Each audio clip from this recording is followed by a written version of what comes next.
नमस्कार सर्वांना, मी आरती जाधव. स्वागत आहे तुम्हा सर्वांचं आर्टिस्टिक लाईफ यूट्यूब चॅनलमध्ये. तर आजचा हा व्हिडिओ होणार आहे कोल्हापूर ब्लॉग. तर आम्ही निघालो आहोत ज्योतिबा आणि महालक्ष्मीचं दर्शन घ्यायला. तर ही ट्रिप फक्त एका दिवसाची आहे. आज रात्री आम्ही निघालो आहोत आणि उद्याच्या रात्री परत आम्ही रिटर्न बस पकडणार आहोत.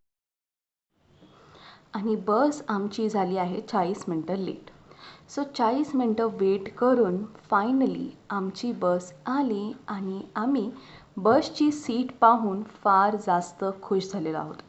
तुम्ही पण बघा, बसची कंडिशन, सीट एकदम अप्रतिम आहेत. इवन त्यांनी बॅक साईडला पण कुशन्स दिलेले आहेत. So mind blowing. आणि इथे आम्ही फक्त वन डे ट्रिप आहे तर 2च बॅग कॅरी करत आहोत. आणि ही जर्नी आजची हलकी फुलकी आणि एकदम कम्फर्टेबल होणार आहे. स्लीपर बसमध्ये आरामदायक प्रवास करत रात्रीचं आकाश बघत एकदम छान वाटतं. सो हा प्रवास मी एन्जॉय करते. तुम्ही पण हा व्ह्यू एन्जॉय करा आणि उद्याच्या दिवसाचं काय काय प्लॅन आहे ते तुम्हाला पुढे कळेलच. आता आमचा झाला आहे एक टी ब्रेक. लहानपणी टी ब्रेकला खाली उतरलो की एक भीती असायची की बस सुटून जाईल, पप्पा लवकर या, पप्पा लवकर या, अशी भीती घेऊन आपण बसणारे आज आपणच एकदम मस्त आरामात फिरत आहोत आणि हा व्ह्यू एन्जॉय करत आहोत. आता रात्रीचा प्रवास करून सकाळी आपण पोचलो आहोत आपल्या कोल्हापुरात. सो कोल्हापुरात बस स्टँडजवळच आम्ही उतरलो आणि तिथून केली आम्ही ऑटो.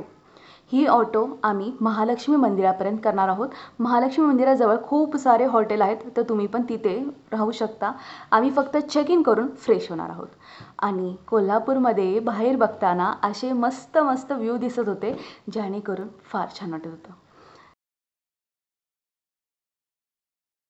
चला तर मग आम्ही आलो आमच्या हॉटेलमध्ये. हा आहे बिफोर आणि हा आहे आफ्टर. आजचं महालक्ष्मी दर्शन आणि ज्योतिबांचं दर्शन करायसाठी आम्ही रेडी आहोत. चला निघूया. आत्ता निघाल्यावरती आम्ही विचार करतोय आधी नाश्ता करू देत की डायरेक्ट महालक्ष्मी मंदिरात दर्शनाला जाऊया. हॉटेल तर आम्हाला काही दिसले नाहीत कारण की नाश्त्याची वेळ निघून गेलेली होती. सो आम्ही डायरेक्ट आलो महालक्ष्मी मंदिराच्या परिसरात. सो हा रस्ता फार 5 मिनिटाचा आहे आमच्या हॉटेलपासून मंदिरापर्यंतचा.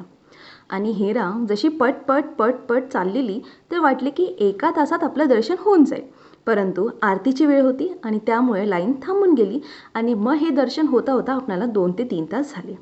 तुम्ही ते बघू शकता, मंदिराचं शिखर दिसतंय आणि ते शिखर बघून पण फार छान वाटतंय की आता आपलं महालक्ष्मीचं, अंबाबाईंचं दर्शन होणार आहे. सो ही एक छानशी भावना घेऊन आम्ही रांगेत पुढे पुढे जात होतो आणि मंदिराजवळ पोचत होतो. ही घेतली आम्ही आमच्या अंबाबाईसाठी, आमच्या महालक्ष्मीसाठी ओटी. तर हा ब्रिज ओलांडून तुम्ही डायरेक्ट जाता महालक्ष्मी मंदिराच्या गाभाऱ्यात. इथलं वातावरण इतकं छान आहे आणि मंदिर परिसर तर फार उत्तम. सो फार छान वाटलं आणि दर्शन देखील खूप अप्रतिम झालं. फार छान दर्शन मिळालं आणि मन फार प्रसन्न झालं. सो हे दर्शन घेऊन मनाला फार खूप छान अशी फीलिंग आणि खूप छान प्रसन्नता घेऊन आपण जाऊया आता पुढच्या दर्शनाला, जे की आहे ज्योतिबांचं दर्शन.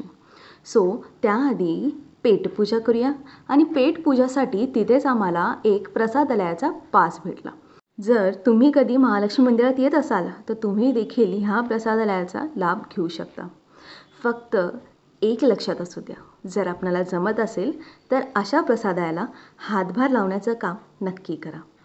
आणि मग प्रसाद घेऊन आम्ही निघालो आमच्या हॉटेलकडे. हॉटेलमधून बॅग्स कलेक्ट केल्या आणि जवळच ऑटो स्टँड भरपूर सारे असतात. सो त्या ऑटोमधून आम्ही आलो ज्योतिबांचं दर्शन घ्यायला. तर इथे जे गुलाल उधळलेलं असतं ते पाहून एक वेगळंच स्वर्ग वाटतं. तुम्ही देखील पहा, असं वाटतं की सगळी धरती ही गुलाबीच रंगाची आहे. फार अप्रतिम असं हे एक वेगळं स्वर्ग आहे आणि फार छान असं दर्शन आमचं इथे देखील झालेलं आहे. तुम्ही ते बघू शकता, भक्तांची गर्दी फार आहे आणि मंदिर किती सुंदर वाटत आहे. सो इथे देखील आमचं फार छान असं दर्शन झालं आणि अख्खं मंदिर आम्ही मस्तपैकी दर्शन केलं, अख्खं मंदिर आम्ही फिरलो आणि आठवणीचं प्रतीक म्हणून काही फोटोज देखील काढले. आणि त्यानंतर बाहेरच आलो आणि थोडीशी भूक देखील लागली होती एवढे सगळे स्टॉल बघून. मग गेलो एका स्टॉलवर आणि घेतलं काय तर आईस्क्रीम एन्जॉय करत करत आम्ही निघालो आता परतीचा प्रवास सुरू करायला. तसं तर आमचं दर्शन फार लवकर झालं होतं, म्हणजे आम्ही 5 वाजेच्या दरम्यान फ्री झालो होतो. मग आम्ही विचार केला आता इथे ऑटो घेण्यापेक्षा आपण घेऊया बस. आणि बसमधून हे घाट उतरण्याचा एक वेगळीच मजा असते. कोणतीही जत्रा, कोणतीही राईड हे घाट उतरण्याची फीलिंग तुम्हाला देऊ शकत नाही. एकदम मजेदार प्रवास करत आम्ही उतरलो डोंगर आणि आलो कोल्हापूर शहरात. आता ही बस आपल्याला कोल्हापूर बस स्टँडमध्ये सोडते. आणि जर तुम्हा सगळ्यांना माहिती असेल तर कोल्हापुरात आल्यावर कोल्हापुराची नानकटाई बिस्किट, ब्रेड, भडंग हे घेतल्याशिवाय काय जायचं नसतं, ही प्रथा आहे. सो आम्ही कोल्हापूर बस डेपोमध्येच हे सगळं घेतलं आणि निघालो रात्रीचं जेवण करायला. सो रात्रीचं जेवण करायचं काय हा विचार करत करत आम्ही ठरवलं की आपण आता कोल्हापूरचं जरा चायनीज ट्राय करूया. मग काय आम्ही मागवलं कोल्हापूरमधलं चायनीज, म्हणजेच मंचाव सूप आणि शेजवान फ्राईड राईस.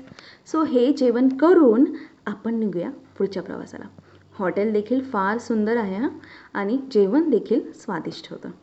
त्यानंतर आम्ही पकडली तावडे हॉटेलपासून आमची ही परतीची बस. आणि ही बस देखील कम्फर्टेबल होती. फक्त खिडकीवर एक पोस्टर असल्यामुळे बाहेरचा व्ह्यू काय आम्हाला एन्जॉय करता येत नव्हता. पण तुम्हाला हा व्हिडिओ कसा वाटला, ही ट्रिप कशी वाटली हे मला कमेंट करून नक्की सांगा. आणि हो, जर व्हिडिओ आवडला असेल तर कृपया लाईक करा, शेअर करा आणि सबस्क्राईब करा आर्टिस्टिक लाईफ यूट्यूब चॅनलला असेच नवीन नवीन व्हिडिओ बघायला. बाय.